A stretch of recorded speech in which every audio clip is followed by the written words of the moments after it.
Man valtis yra šventas dalykas, nes tai yra tavo mama. Ateinančius 4 mėnesius tu joje gyvensi, miegosi, slėpsies nuo audrų. Bus pirmasis lietuvis perplaukęs Atlantą irklais, tai man to fakto užtenka.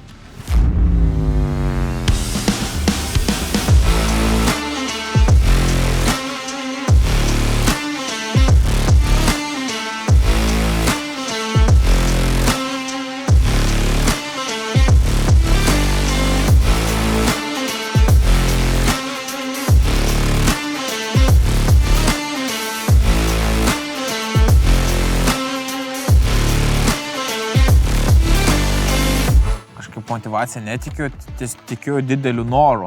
Aš pagalvoju, tai aš turiu daug hobių, kiti žmonės iš tų hobių uždirba, kodėl aš negaliu uždirbti. Apie kokį mes, pavyzdžiui, biudžetą kalbame šios kelionės? Čia kalba eina apie tavo gyvybę, tai tu negali gyvybį taupyti. Kaip psichologiškai ruošiesi kelioniai? Tiesiog svajonė, gyventi iš savo tokio gyvenimo būdo.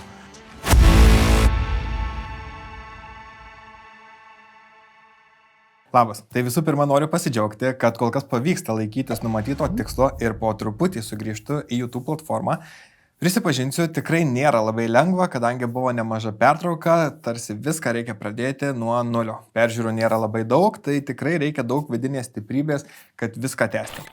Bet kaip ir minėjau pirmos laidos metu, šios laidos yra ne apie mane, o apie įkvepiančius žmonės, kurie yra aplink mus ir su kuriais aš ir pats labai noriu susipažinti ir tikrai noriu parodyti jums jų istorijas, nes tikiuosi jos įkvėps ir jūs įgyvendinti jūsų turimas idėjas. Praeitą sekmadienį išėjo laida su Juozu Jankausku, tai nuorodą paliksiu čia. Tai yra Sunkumų klinikos įkūrėjas, sporto medicinos gydytojas, kuris šią sritį išmano nuo A iki Z. Labai ją gilinasi tiek teoriškai, tiek praktiškai, tai be galo smagu klausyti jo įžvalgų ir jo patirties.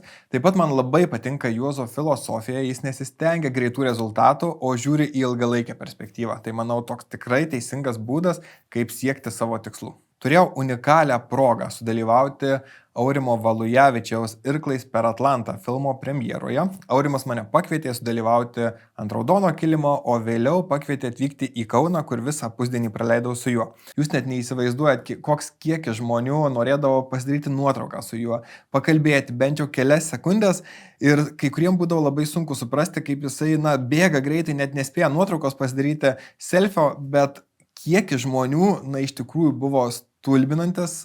Kaune jisai turėjo 12 filmo seansų, kiekviename darė pranešimą ir paskui būdavo perbėgimai nuo vienos salės į kitą. Iš šalies gal sunku suprasti, bet krūvis tenai buvo milžiniškas. Tai per pertrauką tiesiog su Aurimu sustojome koridoriuje, uždaviau jam kelis klausimus, kiek kitokius negu matydavau kituose interviu, tai manau gal bus įdomu pasižiūrėti. Labiau galbūt techniniai, bet kurie ir man pačiam įdomu ir galbūt jums bus įdomu išgirsti. Taip pat keli kadrai iš to, kaip jis darydavo pranešimus, tai netgi jeigu nebuvote filmo premjeroje, tai išvysite ekskliuzyvinę medžiagą. Taip pat 2022 metais turėjau galimybę nuvykti į Latviją, kur Aurimas treniravosi ir jau buvo pirmieji bandymai išplaukti į Baltijos jūrą. Tenai padarėme ilgą podcastą, tai paliksiu nuorodą čia. Ir buvo labai smagu palyginti, ką Aurimas tuo metu atsakinėjo į tam tikrus klausimus ir kaip jis į juos atsako praėjus visam jo iššūkiai ir perplaukus Atlantą. Kadangi turėjau išskirtinę galimybę sudalyvauti filmo premjeroje, tai noriu pasidalinti kadrais ir su jumis, tiek iš raudonojo kilimo, tiek iš sekančios dienos Kaune. Tai vis tai sudėjau į savo kitą kanalą, į asmeninį kanalą Edvinas Micuta, nuorodą paliksiu čia. Tenai stengsiuosi daugiau parodyti tokio lengvesnio formato video, vlog stiliaus, kur pasidalinsiu tiek ir savo podcast'o kūrimo užkulsiais, tiek ir prie kitų darbų, kurių prisidedu, parodyti galbūt LRT studijos užkulsius, Delfi studiją. Man asmeniškai tai būtų labai įdomu, tai jeigu ir jums būtų įdomu toksai formatas, tai parašykite pačioje, užsukite į šį kanalą, užsiprenumeruokite, tai ir man bus stimulas rodyti daugiau užkulsių su jumis dalintis, o galbūt jūs uždavinėsit klausimus apie filmavimą, apie fotografiją ir galėsiu jums juos atsakinėti ir jūs galėsite pradėti kurti savo video. Tęsime tradiciją toliau, kiekvienoje laidoje turime ir teorinę dalį pabaigoje. Ir kadangi filmo metu Aurimas užsiminė, jeigu neklystu, tai yra 7000 kalorijų per dieną, tiek jam tekdavo suvartoti kiekvieną dieną. Jisai buvo pasiskirstęs neišduosiu, pamatysit vis tai filme. Tai būtent apie kalorijas šiandien su Luku ir kalbėsime. Tai likite iki pabaigos ir tikiuosi bus tiek įdomu, tiek ir naudinga.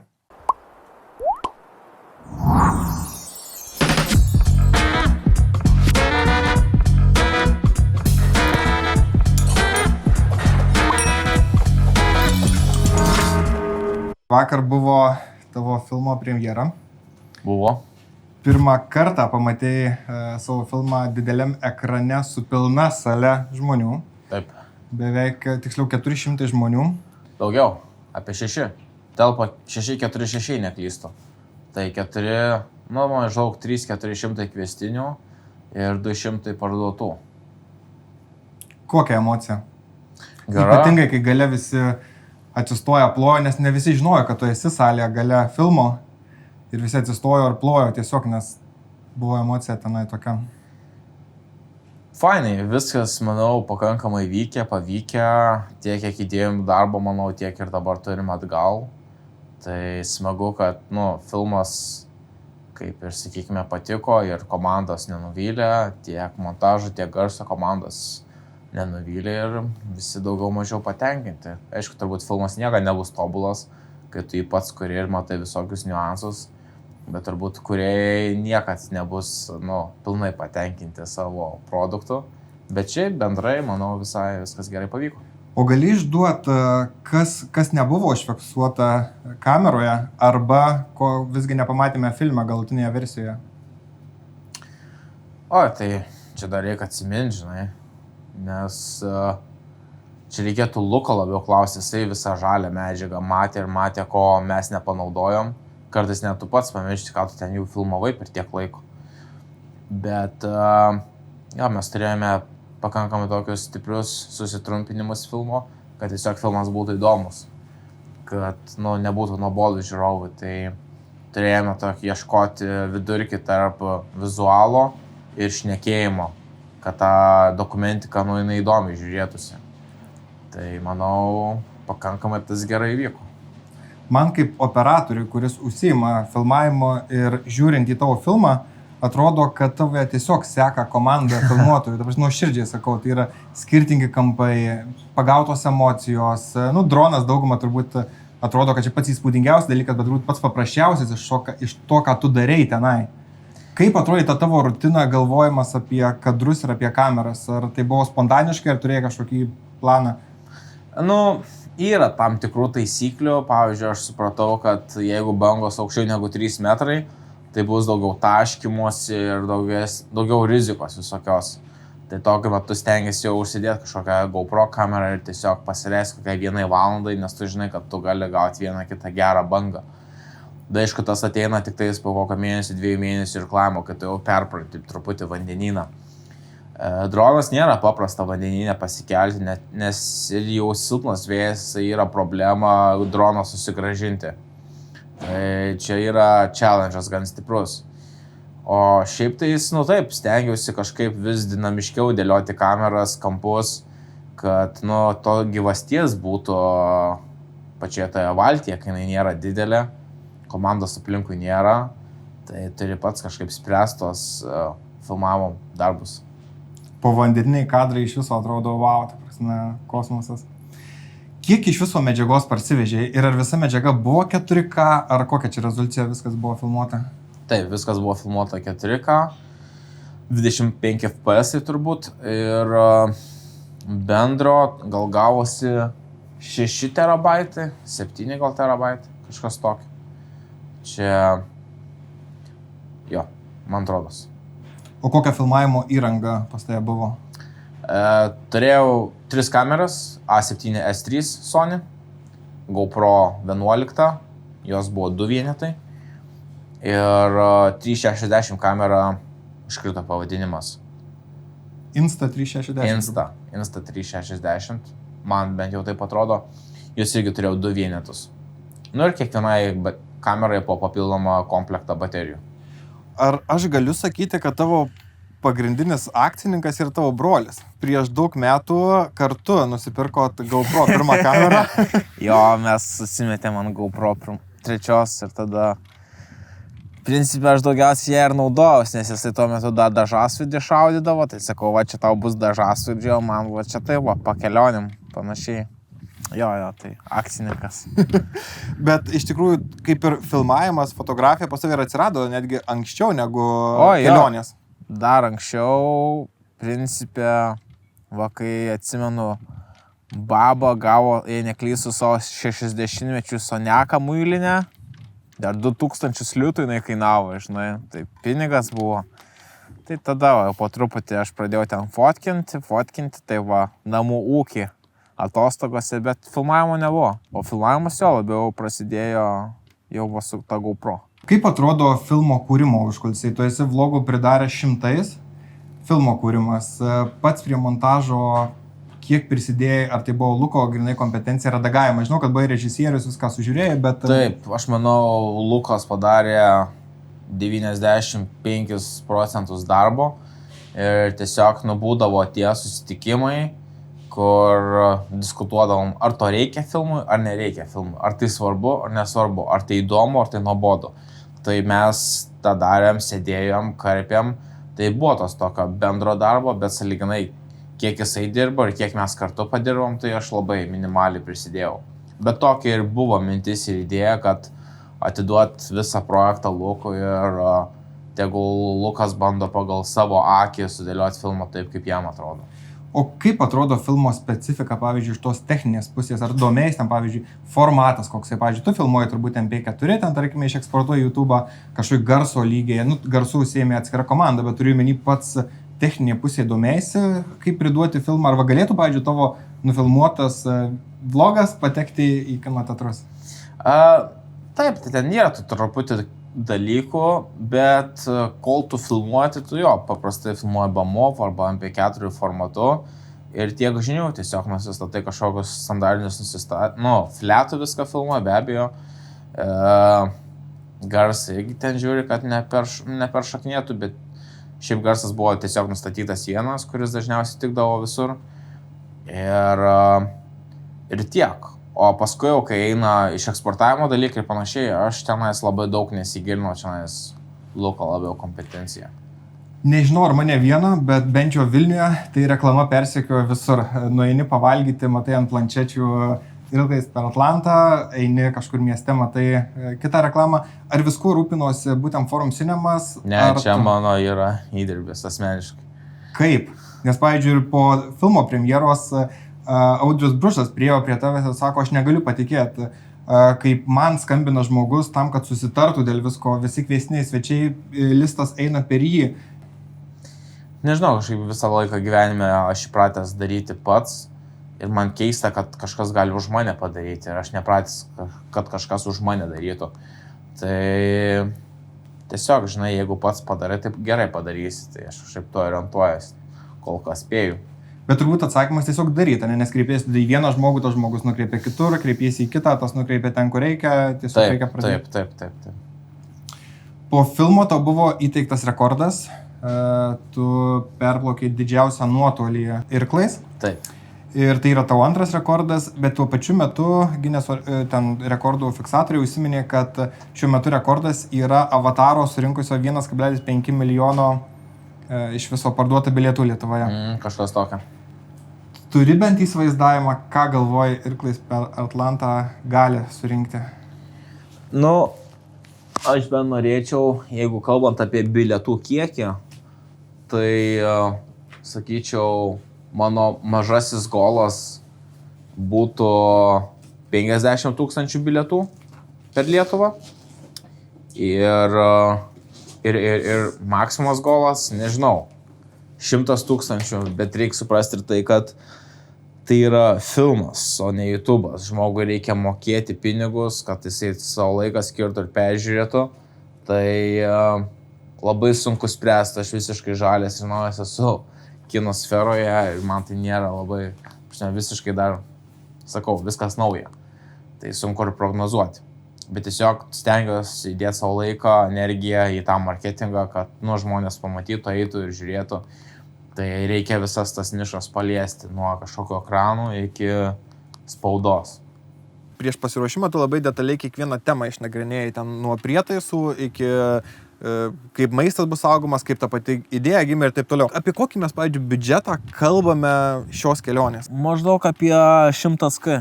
Sakykime, jei nedaryčiau filmo, tai biudžetas iškart pakristų. Jeigu aš norėčiau Amerikoje parduoti valtį, neparplukdyti Lietuvą, iškart pakristų biudžetas. Čia tiesiog tas biudžetas augo su tiek, kiek tu nori išspausti iš to projekto, sakykime. Iš viso, net ir kažkokių ypatingų ten vlogų nedaryčiau, užtektų telefono. Vėl kitas biudžetas ir jį galima tikrai stipriai susimažinti. Tai jo, čia bus mano pati brangiausia kelionė. Bet aš joj metu savo santaupas, partneriai prisideda, tarsi visiškai neskaičiuoja savo biudžetą, tiesiog viskas all in, nes čia kalba eina apie tavo gyvybę. Tai tu negali gyvybį taupyti. Negali kažkur sakyti, ai čia nereikia, ne, reikia. Reikia ir turi pasiruošti ir panašiai ir investuoti tą įrangą, kuri tau gali išgelbėti gyvybę ir panašiai. Tokie dalykai, tai kažkaip rimtai tą žiūriu ir visiškai nė cento negaila, nors ir gal ir minusinis, gal ir ne minusinis projektas, bet kažkaip viskas ne apie tą eina kalba, apie būsi pirmasis lietuvis perplaukęs Atlantą irklais, tai man to fakto užtenka. Viskas stumiu iš šoną, viskas treniruotėm, viskas įrangai, viskas konsultacijom, pasiruošimui, turi pilnai pasinert. Aišku, tai yra faktorius, dėl ko, kad per trumpai laiko turiu pasiruošimui, Indonezija per ilgai užtruko ir panašiai. Tai tas visas procesas tampa sugreitintas. Tai tas yra toksai niuansas. Jeigu aš tam turėčiau visus metus, tai gal biški būtų viskas lengviau, įsivažiuočiau. O dabar tokiu turiu visą dar informaciją, įrangą, suspausau į galvą, išmokti tokie dalykai. Bet gal gerai, žinai, kai išmoksi tokiose įtemptose gyvenimo vietose gyventi, tai gal paskui bus lengviau.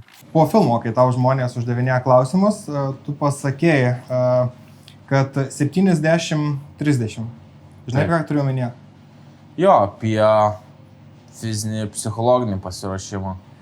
Kas buvo realiai sunkiausia emociškai, nes fiziškai mes tiesiog turbūt didžioji dalis, visi turbūt, netgi irkluotojai turbūt neįsivaizduoja, kokius krūvius patyrė, nes kaip ir minėjai filmo metu ar klausimų atsakymų sesijoje, kad būdavo irkluoja ir po 16 valandų ir tai yra kiekvieną dieną be jokių pertraukų beveik, ten buvo tik tai vienas kitas sustojimas, ne, kur tai dreifavo vėjas, tai fiziškai tiesiog nesuvokiami krūviai.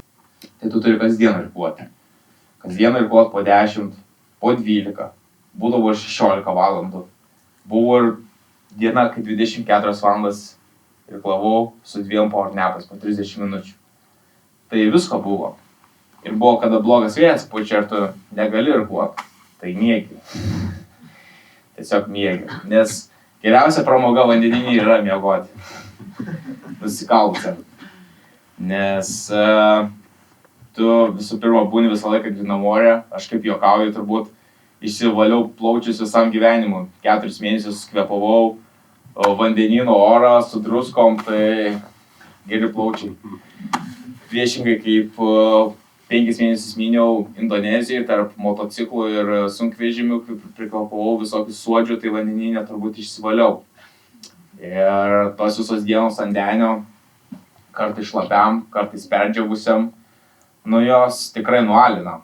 Ir gal kartais filme atrodo, kad viskas per daug paprasta ir per lengva, bet žinau, kad taip nebuvo. Bet tai yra tik tais fizinis nuovargis. Kaip psichologiškai ruošiesi kelioniai ir kaip galvoji, kas bus sunkiausia pačiam? Net nežinau, kaip psichologiškai pasiruošti tokiai kelionį, nes nėra pas mus žemėje tokių sąlygų, kad tu nebendrautum žmogum, nematytum žmogaus tokį laikotarpį, matytum tik jūrą.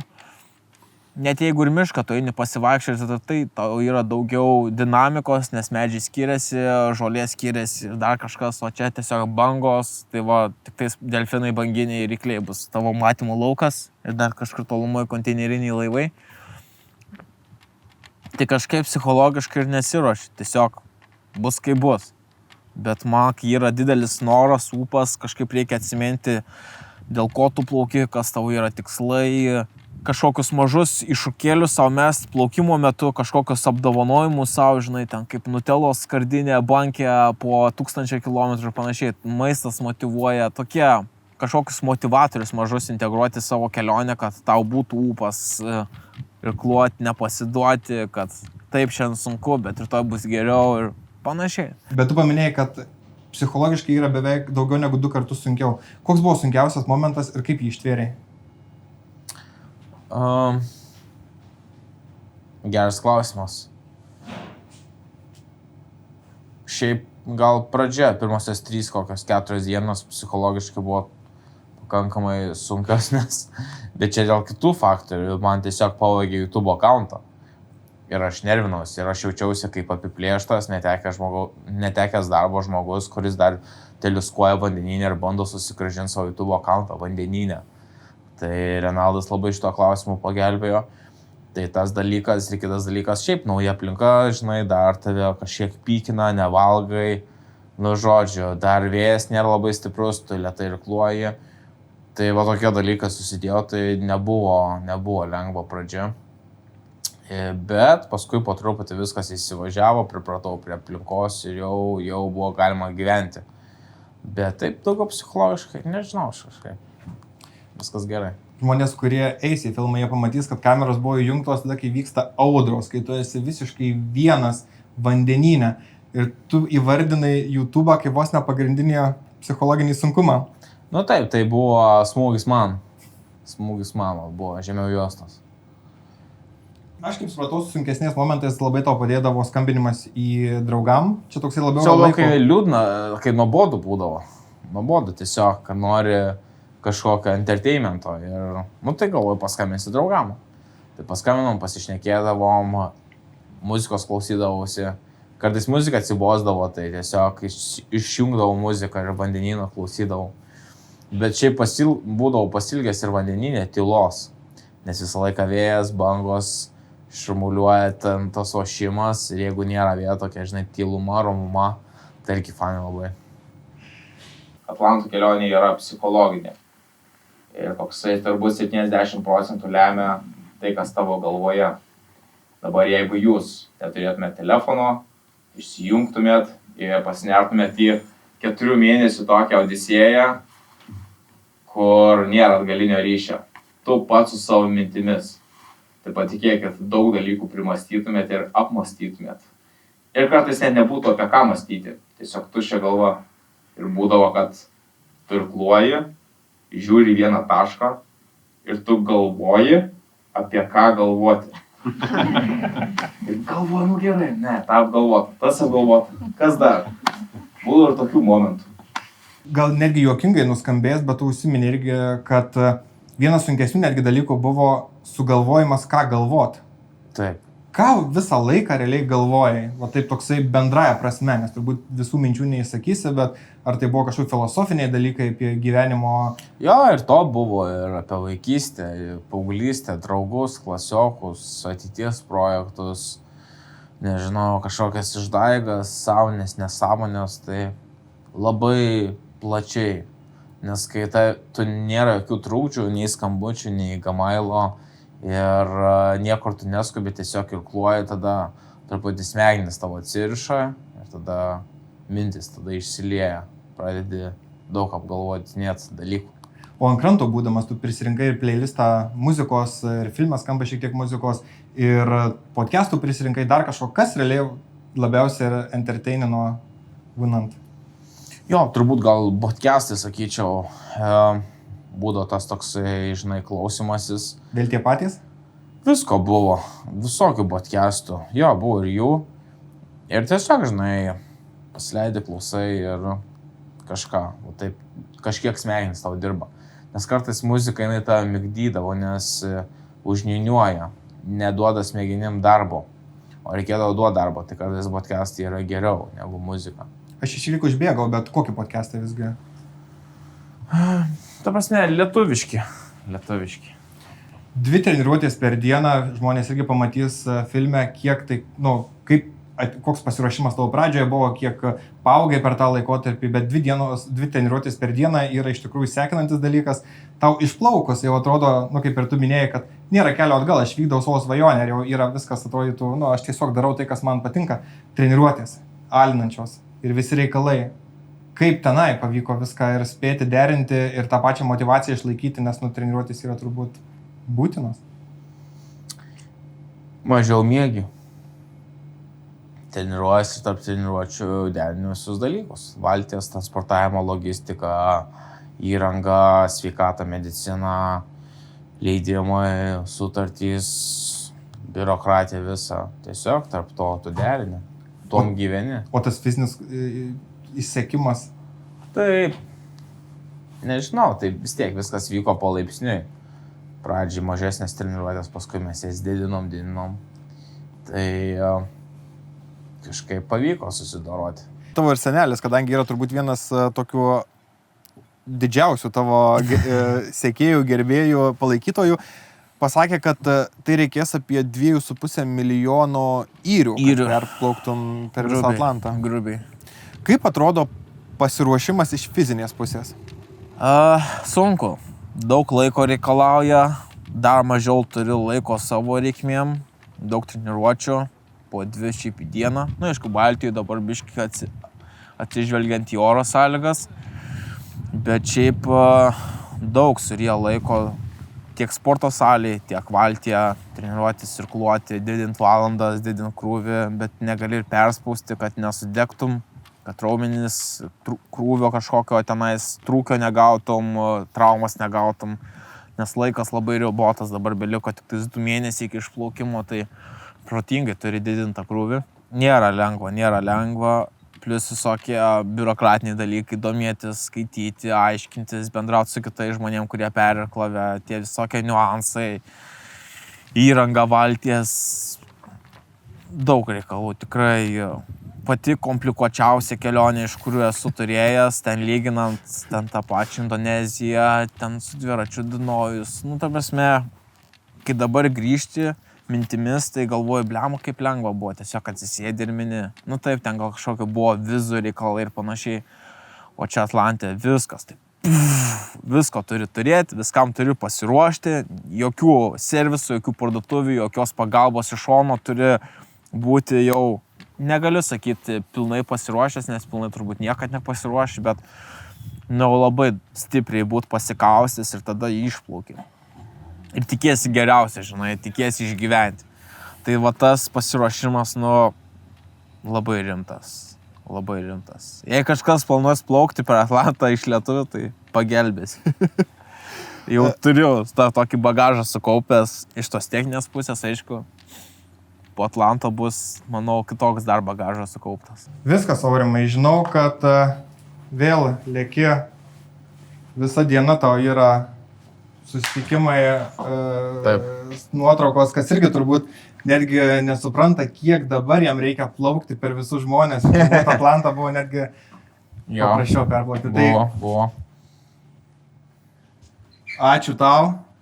Manau, mes pietavom su Aurimu ir aš minėjau, kad ar tu įsivaizduoji, ką tu iš tikrųjų nuveikei ir ne tik, kad perplaukė Atlantą, bet kiek tu realiai žmonių įtakoja, kiek jie suprato, kad galima nuveikti iš tikrųjų kur kas daugiau negu jie galvojo, nes tu pastumėjai tą kartelę, ką gali, tarkime, ta pati lietuvis, tarkime, atrodyto, ne?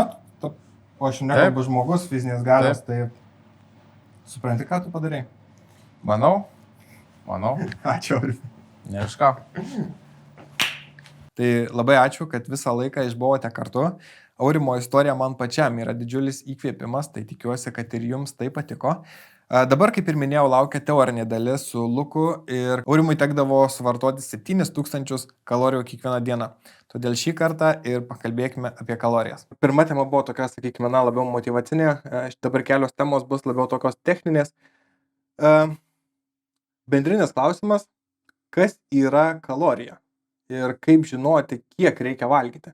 Kaip žinom, ten angliavandeniai turi 1 kalorijų skaičių, riebalai kitą, baltymai dar kitą. Ar tos kalorijos apskritai yra svarbu arba kaip sužinoti, kiek ko reikia ar kiek surinkti?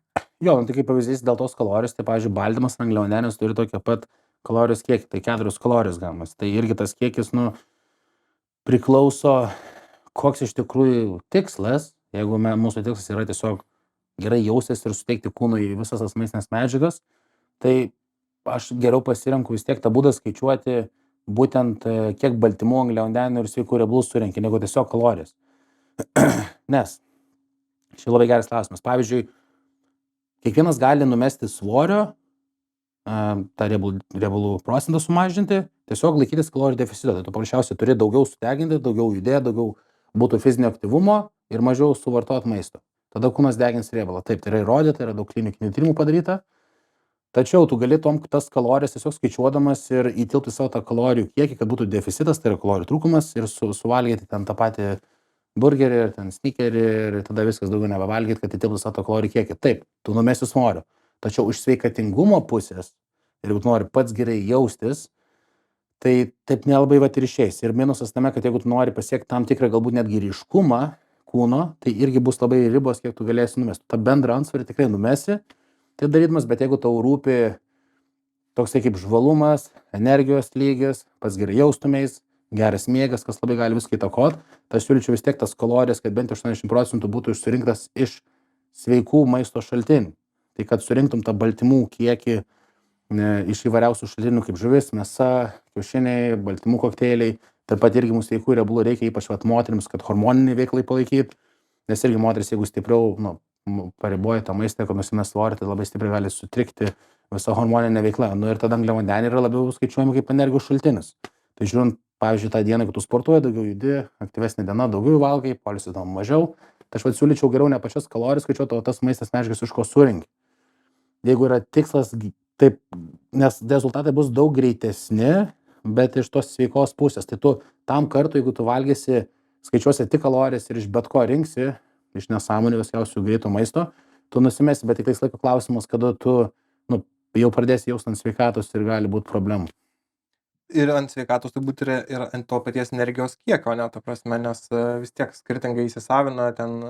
Jo, nes vos net neskaitosi kaip tuščios, ne tai, kad tuščios kalorijos, labai, čia netaip galiu labai sakyti, bet kaip pavyzdys, tu suvalgysi tenais pizzą, ar tu suvalgysi geriau tenais kokį nors steiką kaip pavyzdys.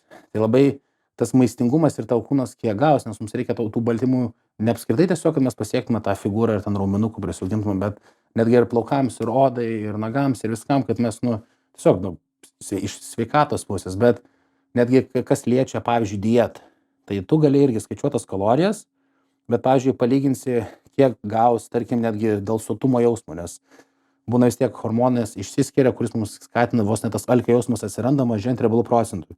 Tai jeigu, tarkim, tu pasirinksi suvalgyti snikerį, arba gaunasi, pavyzdžiui, bliūdas salotų su mėsa ir ten avokadais. Tai netgi tas vadinamas volume, to maisto kiekio, kurį tu gali pavalgyti ir pasisotinti ir sotesnis jausis, tu jau geriau jausis.